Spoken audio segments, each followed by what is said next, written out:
Kabayatan na kaso ang murder na ipila kontra iti lalaki ng Bagkong. Iti dati a live-in partner na. Ala apo, Diyos ko. Ayan, detalye ka dito yung manipod at Philippine National Police. Surbihan natin ni Idol Lawrence. IFM News. IFM News. Police Report. Maipila ti kaso ang murder iti dati a live-in kinapapatay ang babae iti barangay 20 San Pablo San Nicolas, Ilocos Norte. Kuna ni Police Captain Sigman Benigno, hepe ti PNP San Nicolas kat binagkubagkong tinamin 5 adaras ti suspect ti biktima, babae ti kutsilyo, imbata ti hepe at ti motibo ti krimen kat kayat kuma ang makisinublianan ti suspect iti biktima ngem saan na kayat ti masiknan. Sagon iti palawag ti hepe iti ana interview da ti suspect kat kunana ang naglidem ti panagkita na ken saan na ana kontrol ti bagbagina. Kasi ti interview tayo, di napasama ko tayo insidente. In-interview tayo inati biktima.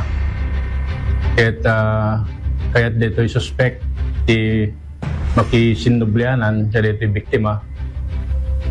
Gamin kaya't may sabulan dan niya nagsina.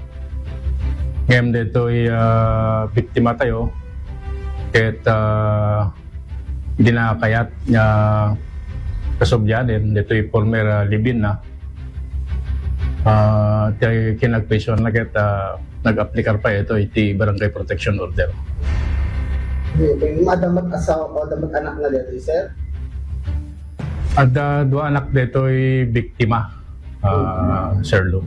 Okay, so edata sir na tinintay ka dito yung suspect. When idi naka-receive ti tawag ket dagos nga nagresponde di jay nikin sector jay. So right after di jay insidente through hot pursuit operation ket na-arrestarmet lang di jay suspect tayo.